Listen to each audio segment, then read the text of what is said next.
அஸ்ஸலாமு அலைக்கும். அலைக்கும் ஸலாம் வரஹ்மத்துல்லாஹி வபரகாத்துஹு. இன்று நம்மிடையே ராமநாதபுரம் மாவட்டம் ராஜசிங்கமங்கலம் அருகிலுள்ள வரவணி என்ற கிராமத்தைச் சேர்ந்த பேராசிரியர் பஷீர் அகமது அவர்கள் இணைந்துள்ளார்கள். அவர்கள் டெல்லியில் உள்ள ஜவஹர்லால் நேரு பல்கலைக்கழகத்தில் 30 ஆண்டுகளுக்கு மேலாக அரபி மொழி துறையில் பேராசிரியராக பணிபுரிந்து கடந்த 2019ஆம் ஆண்டு ஓய்வு பெற்றவர். அவர் உலக பொதுமறையாக திகழ்ந்து வரக்கூடிய திருக்குறளை அரபி மொழியிலும் ஆங்கிலத்திலும் மொழிபெயர்த்து சிறப்பு பெற்றவர். குறிப்பாக அதாவது தமிழகத்தைச் சேர்ந்த ஒருவர் 2 மொழியில் இந்த நூல்களை மொழிபெயர்த்திருப்பது மிகவும் சிறப்பான ஒரு விஷயம். இது குறித்து பல்வேறு ஊடகங்கள் வாயிலாக நாம் தெரிந்திருந்தாலும் நமக்கு இது ஒரு புது தகவலாக இருக்கிறது. அவர்களை இந்த நேர்காணல் வழியாக வரவேற்கிறோம். வாங்க சார், உங்களை பற்றி உள்ள அறிமுகம், அதாவது நீங்கள் பிறந்த ஊர், உங்களுடைய குடும்பம், உங்களுடைய படிப்பு, இதை பற்றி உள்ள விவரங்களை சொல்லுங்கள். அல்ஹம்துலில்லாஹ், ரொம்ப சந்தோஷம். முதல்ல உங்களுக்கு நன்றி தெரிவிச்சுக்கிறேன். ஏன்னா இந்த மாதிரி ஒரு வேலைகளில் வந்து துபாயில இருந்து ஏற்பாடு பண்ணி முதல்ல நான் இந்த மாதிரி கலந்துக்கிறேன். எனக்கு சந்தோஷமா இருக்கு. ரொம்ப நன்றி. மற்றபடி என்னை பொறுத்தவரையில நான் வந்து நீங்கள் சொன்னது மாதிரியே தமிழ்நாட்டில் ராமநாதபுரம் மாவட்டத்தில் ஆர்எஸ் மங்கலத்தை பக்கத்தில் வரவணிங்கிற ஒரு கிராமத்தில் பிறந்து வளர்ந்தேன். அங்கேயே படித்து ஆரம்ப கல்வி படித்தேன். அரபியை பொறுத்தளவில் என்னுடைய தகப்பனார் வந்து ஒரு ஆலிம் தான். அதனால அவங்கள்ட்டயே வந்து அரபி படித்தது. மற்ற உள்ளூரில் உள்ள பள்ளி பேஷிமாம்கிட்டையும் மதரசா கல்வி இந்த மாதிரி படித்து வளர்ந்தேன். அரசு மங்கலம் வரைக்கும் அரசு மங்கலம் பள்ளியில் வந்து 9வது வரைக்கும் படிச்சுட்டு அதுக்கு பின்னாடி 10, 11 அப்புறம் இளங்கலை வரலாறு இது எல்லாமே கிட்டத்தட்ட 6 வருஷம் வந்து அந்த சமயத்தில் மதுரை மாவட்டமாக இருந்துச்சு. இப்போ தேனி மாவட்டமாக இருக்குது. உத்தமபாளையம்ங்கிற ஊர்.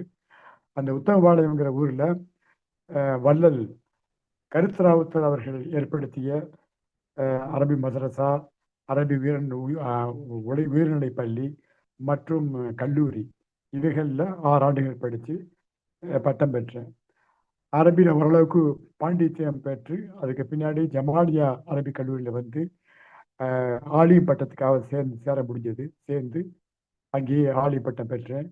அங்கேயே இருந்து ஈவினிங் காலேஜில் பச்சைபாஸ் காலேஜில் வந்து எம்ஏ இன் ஹிஸ்ட்ரி வரலாற்றில் வந்து முதுகலை படித்து அதே மாதிரி அப்துல்லாமாங்கிற அதாவது சென்னை பல்கலைக்கழகத்தில் உள்ள அப்துல்லாமாங்கிற அரபி கோர்ஸ்லையும் 3 பட்டங்கள் 1979 பெற முடிஞ்சது. அதுக்கு பின்னாடி ஜவஹர்லால் பல்கலைக்கழகத்தில் சேர்ந்து அங்கே 2 வருஷம் படித்து அரபியில் முதுகலை பட்டம் பெற்றேன்.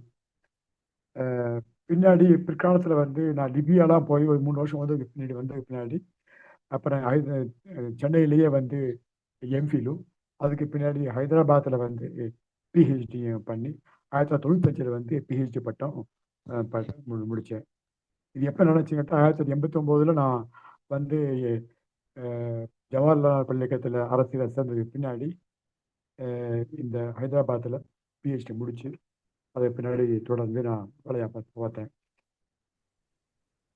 வேலையை பொறுத்தவரை எனக்கு அனுபவம் வந்து 3 வருஷம் லிபியாவில் வேலை பார்த்த அனுபவம் இருக்குது. அது வந்து இமிடியட்லி ஆஃப்டர் எம்ஏ அரபிக்கு டெல்லியிலேருந்து டேரெக்டாக போய் வேலை பார்த்த அனுபவம் இருக்குது. அங்கே வந்து இந்திய தூதரகத்தில் 3 வருஷம் வேலை பார்க்கும்போது எனக்கு வந்து பல மக்களோட இந்திய மக்களோடவும் அங்கே லோக்கல் லிபியன் மக்களோடவும் பழகிறதுக்கு வாய்ப்பு கிடைச்சது. பல ஊர்களுக்கு பயணம் பண்ணேன். அதை முத்தாய்ப்பாக வந்து எனக்கு வந்து கர்னல் கத்தாஃபி கூடவும் சந்திக்க வாய்ப்பு கிடைச்சது. இந்திய தூதருக்கு அரபியில் அவருடைய உரையாடலை வந்து அரபியில் மொழிபெயர்க்க வாய்ப்பு கிடைச்சி அதையும் நான் பண்ணேன். அது ஒரு பெரிய விஷயமா இருந்துச்சு. அதுக்கு பின்னாடி வந்து ஜமாலியில் கொஞ்சம் வேலை பார்த்துட்டு அதுக்கு பின்னாடி நம்ம வந்து மறுபடியும் ஹைதராபாத்தில் போய் பிஹெச்டி சேர்ந்துருக்கும் போது தான் எனக்கு வந்து ஜவஹர்லால் பல்கலைக்கழகத்தில் வேலை கிடைச்சது. 1989 2019 வரைக்கும் 30 வருஷங்கள் நான் வந்து அரபி ஆசிரியராக பணிபுரிந்து ஓய்வு பெற்றேன் 19. இப்போ சென்னையில் என்னுடைய மகனார் கூட இருந்துகிட்டு இருக்கு. அவர் வந்து ஐடி கம்பெனி வேலை பார்த்துட்டு இருக்காரு. அங்கே வேலை சந்தோஷம். பார்க்குறாரு இப்போ. அதாவது அதாவது தமிழகத்தில் பிறந்து டெல்லியில் போய் படித்து அதுக்கப்புறம் லிபியா நாட்டு போயிட்டு மறுபடியும் டெல்லியில் வந்து வேலை பார்த்து ஒரு சிறப்பான ஒரு பணி. அதாவது இப்போ பொதுவாக வந்து தமிழகத்தில் படிக்கிறவங்க புதுடெல்லியில் போய் படிக்கிறது அப்படிங்கிறது ஒரு பெரிய விஷயமா அந்த காலத்தில் இருந்துச்சு. அப்போ அந்த மாதிரி ஒரு சூழ்நிலை நீங்கள் எப்படி புதுடெல்லி போகிறதுக்கு எப்படி நீங்கள் தேர்வு பண்ணீங்க? இப்போ வந்து நமக்கு வந்து பொதுவாக மொழி ஒரு தடையாக இருக்கும். அப்போ அந்த மாதிரி ஒரு சூழல்ல நீங்கள் எப்படி வந்து புதுடெல்லிக்கு போனீங்க? அந்த மாதிரி அந்த ஒரு அனுபவத்தை சொல்லுங்களேன். நல்ல கேள்வி. ஏன்னா அந்த காலத்துல வந்து ஆக்சுவலா வந்து ஜவஹர்லால் பல்கலைக்கழகம் ஆரம்பிச்சது வந்து புது விதமா ஆரம்பிச்சாங்க. இந்திரா காந்தி தான் ஆரம்பிச்சது. ஆரம்பிச்சப்பவே வந்து அவங்க வந்து இந்தியாவில் உள்ள எல்லா மாணவர்களையும் கொண்டு சேர்க்கணும்னு சொல்லிட்டு மொத்தமா வந்து ஒரு நுழைவுத் தேர்வு வச்சு எல்லா ஊர்களுக்கும் போய் சென்டர் போட்டு அங்கே வந்து இது பண்ணாங்க. அதாவது எக்ஸாம் வச்சு இது பண்ணாங்க. பட் எங்க காலத்துல வந்து நான் கொஞ்சமான ஸ்டூடெண்ட்ஸ் இருந்ததுனால எங்களை வந்து டைரக்டா வந்து டெல்லியில் கூப்பிட்டாங்க. 1979 நான் வந்து அப்ளை பண்ணப்ப அட்வர்டைஸ்மெண்ட் வந்துச்சு. அதுல வந்து ஸ்காலர்ஷிப் கொடுத்தாங்க. ஸ்காலர்ஷிப் கொடுத்ததுனால நான் வந்து அங்கே போய் சேர முடிஞ்சிச்சு. சுத்தமான மாணவர்கள் கிட்டத்தட்ட 1000 கம்மியான மாணவர்கள் இருந்தாங்க அந்த சமயத்துல. சேர்ந்து இல்லாத நாங்க வந்து இது முக்கியமா ஒரு பெரிய நல்ல விஷயம் என்னன்னு கேட்டா, அந்த அரபி டிபார்ட்மெண்ட்டை திறந்து வச்சவர் நம்ம தமிழ்நாட்டுக்கார் வத்தாலக்குண்டில் முனவர் நயினார் அப்படின்னு சொல்லிட்டு ரொம்ப ஃபேமஸான அரபி ஆசிரியர். அவர் தான் வந்து you can say founder of the Arabic department JNU சொல்லலாம். அவர் வந்து அங்கே இருந்ததுனால நம்ம வந்து அங்கே போய் ஒரு 5-6 மாணவர்கள் போனோம். போய் ஒரு 2 மாணவர்கள் தான் சேர முடிச்சு. நானும் இன்னும் ஒருத்தரும் சேர்ந்து அங்கே 2 வருஷம் படித்து முடிக்க முடிச்சு. ஸ்காலர்ஷிப் கொடுத்தது தான் ஒரு பெரிய வந்து அட்வான்டேஜ். 125 ரூபாங்கிறது அந்த காலத்தில் வந்து ஒரு பெரிய தொகை. எனக்கு வந்து ஹாஸ்டல் ஃபீஸும் அதே மாதிரி இது மெஸ் ஃபீஸும் வந்து அதுலேயே எனக்கு போயிடும். எனக்கு ஒரு 50 ரூபா கையில் இருந்தால் போதும் அப்படிங்கிற மாதிரி தான் இருந்துச்சு. அதனால எனக்கு வந்து ரொம்ப சிரமம் இல்லை.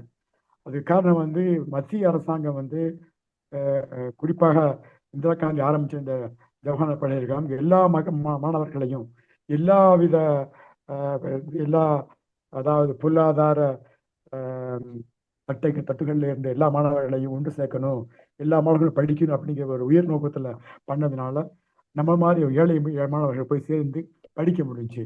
அதனால தான் இந்த அளவுக்கு நம்ம உயர முடிஞ்சு. அதனால வந்து நம்ம மேலே இந்த ஜவஹர்லால் பல்கலைக்கழகத்துக்கு ஒரு பெரிய நன்றி சொல்லணும். சந்தோஷம். அதாவது புதுடெல்லியில் போய் படித்து இந்த அளவுக்கு ஒரு சிறப்பான ஒரு பணியை மேற்கொண்டிருக்கீங்க. இந்த திருக்குறள் அரபி மொழியில் மொழிபெயர்க்கணும் அப்படிங்கிற ஒரு ஆர்வம் வந்து எப்படி உங்களுக்கு வந்துச்சு? பொதுவாகவே எனக்கு தமிழில் வந்து கொஞ்சம் ஆர்வம் அதிகம். அந்த காலத்திலேயே நான் வந்து தமிழில் அரபி தமிழ் வந்து அரபி படிக்கும்போதே தமிழ்லையும் படிச்சுக்கிட்டு இருந்தேன். இது தினசரியிலிருந்து நாவல்கள் கதைகள் எல்லாமே. அதில் வந்து எனக்கு வந்து இந்த திருக்குறள் வந்து ரொம்ப ஆர்வமாக படிக்க ஆரம்பித்தோம். பட் எனக்கு வந்து நான் வந்து லிபியாவில் போய் படிக்கும்போது போதும் வேலை பார்க்கும்போதும் அதுக்கு பின்னாடி நான் வந்து ஒரு 3 ஆண்டுகள் வந்து ஈஜிப்டில் போய் வேலை பார்த்தேன். 2006லேருந்து 2009 வரைக்கும். அப்போ வந்து திருக்குறளை பற்றி ஒரு கட்டுரை எழுதினேன் அரபிலேயே. அப்போ வந்து 2009 நான் திரும்பி வந்தப்போ நான் கண்டிப்பாக வந்து இதை வந்து அரபியில் மொழிபெயர்த்து ஆகணும் அப்படிங்கிற ஒரு எண்ணம் எனக்கு உறுதியாக வந்துச்சு. ஏன்னா அந்த கட்டுரை எழுதினப்ப அங்கே படித்த மக்கள் வந்து ரொம்ப பாராட்டினாங்க, இப்படி ஒரு நூல் இருக்குதுன்னு சொல்லிட்டு. அதனால நம்ம வந்து கண்டிப்பாக வந்து இது மொழிபெயர்த்து அரபி மக்களை கொண்டு சேர்க்கணும்னு சொல்லிட்டு ஆர்வம் இருந்துச்சு.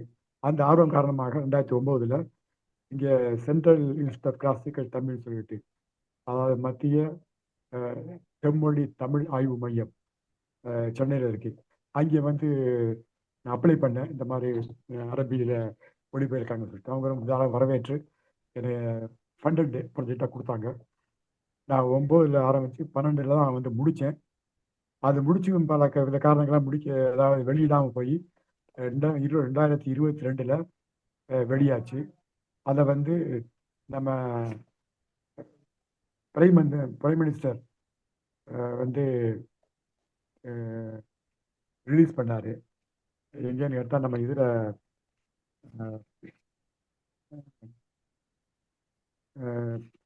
எனக்கு வந்து மறந்து போச்சு. அது இது பனாரஸ் பனாரஸ் வந்து ஒரு தமிழ் இது நடந்துச்சு. அதில் வந்து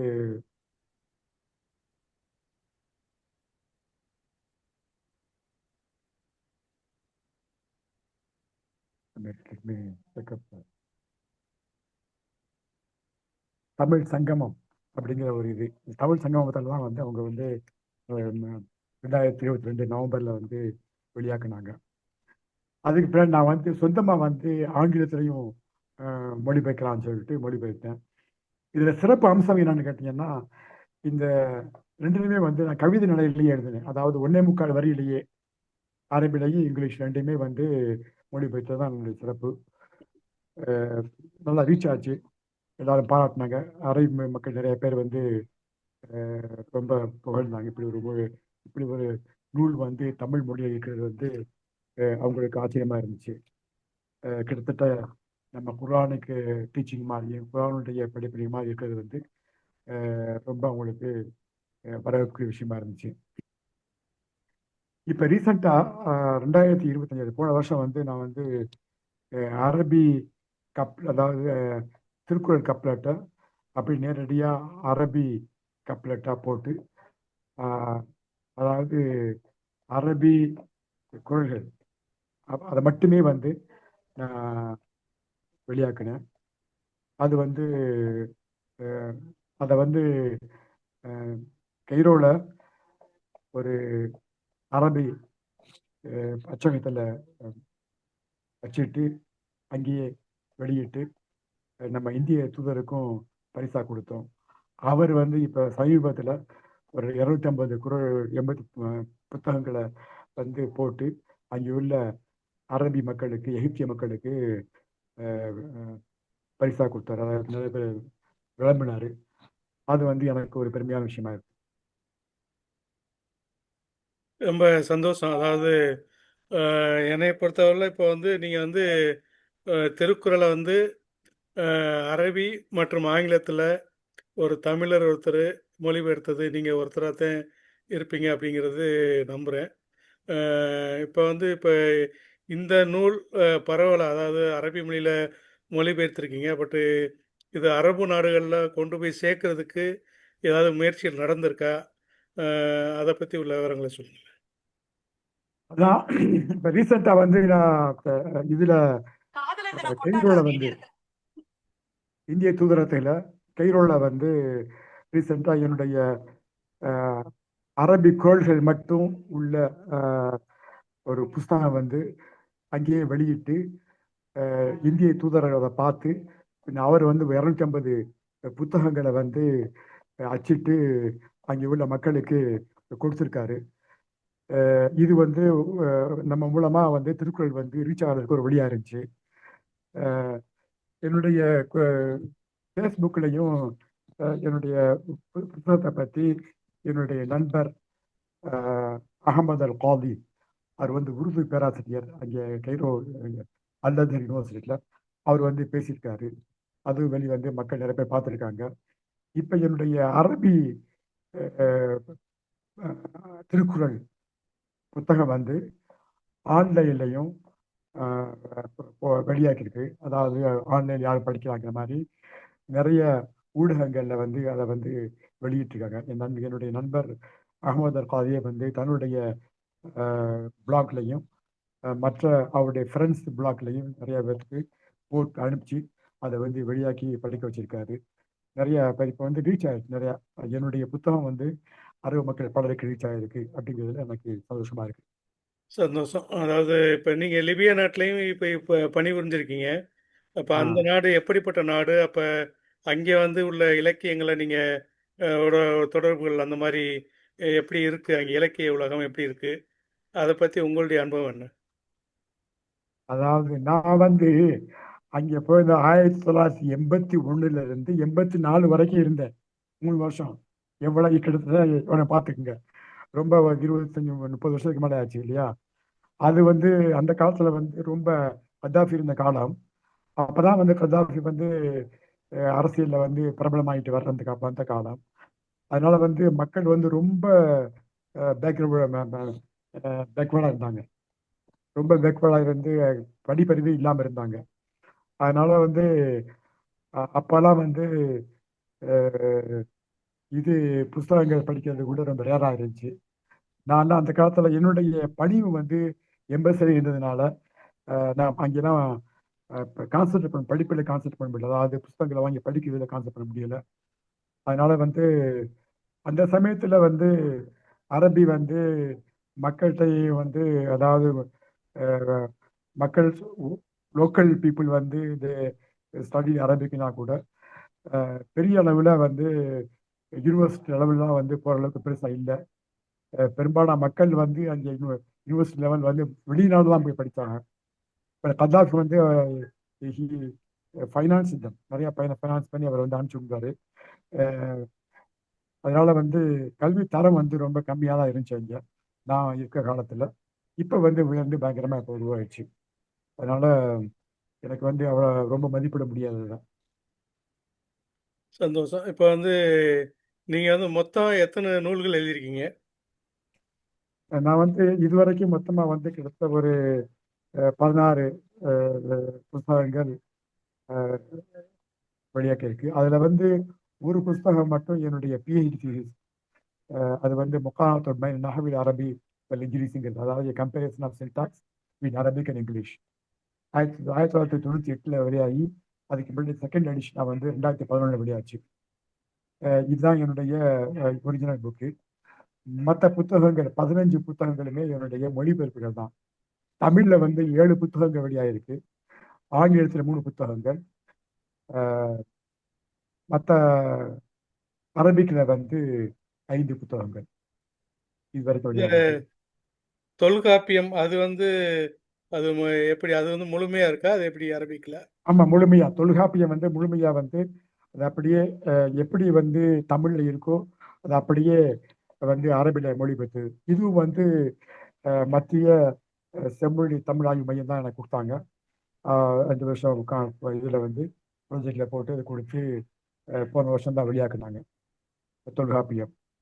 திருக்குறள் கழுத்து ரெண்டுமே வந்து எனக்கு ஒரு பெருமைக்குரிய விஷயம். திருக்குறளும் தொல்காப்பியம் ரெண்டுமே ரெண்டுமே பழமையான நூல்கள். தொல்காப்பியம் வந்து கிமு நூற்றாண்டுல வந்து சொல்றாங்க.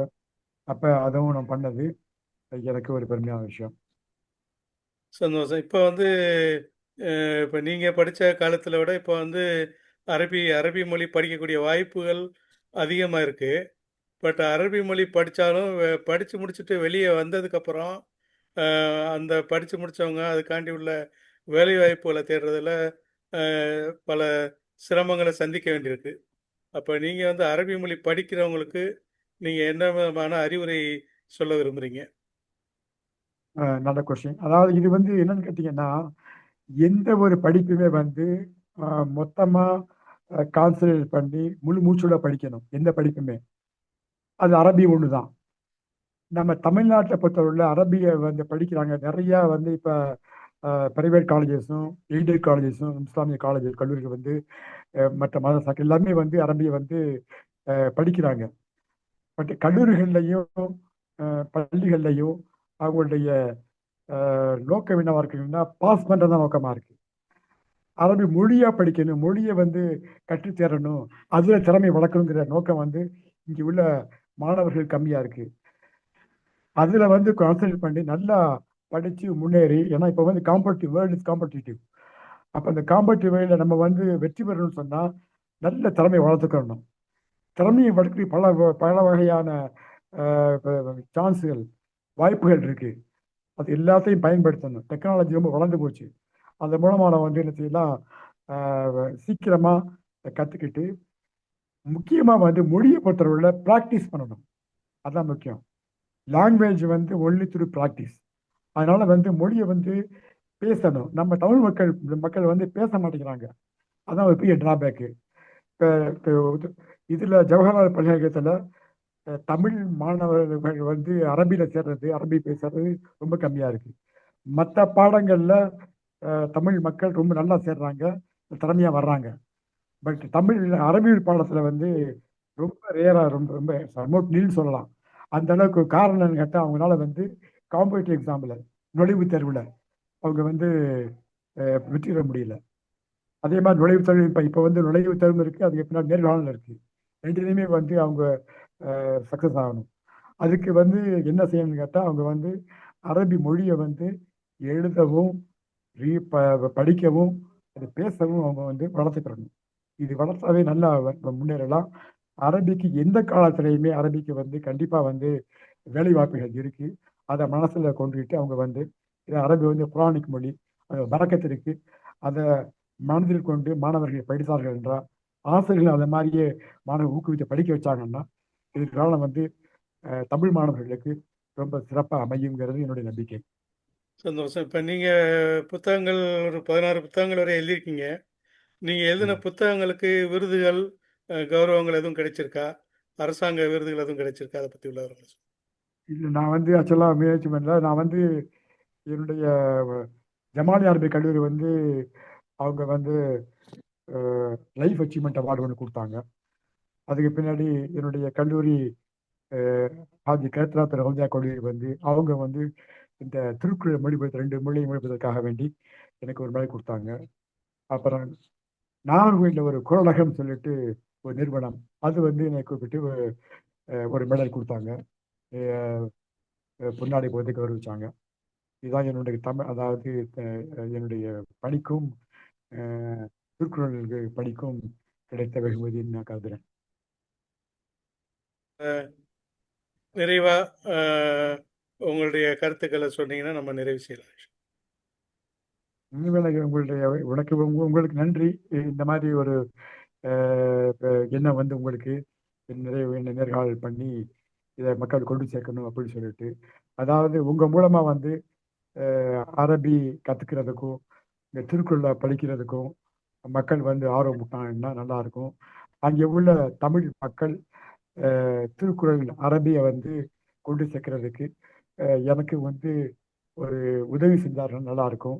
நிறைய இங்கே வந்து சென்ட்ரல் இன்ஸ்டியூட் ஆஃப் கிளாசிக்கல் தமிழில் வந்து அவங்க மையத்தில் வந்து திருக்குறள் என்னுடைய மொழிபெயர்ப்பு வந்து நிறைய தேங்கி கிடக்கு.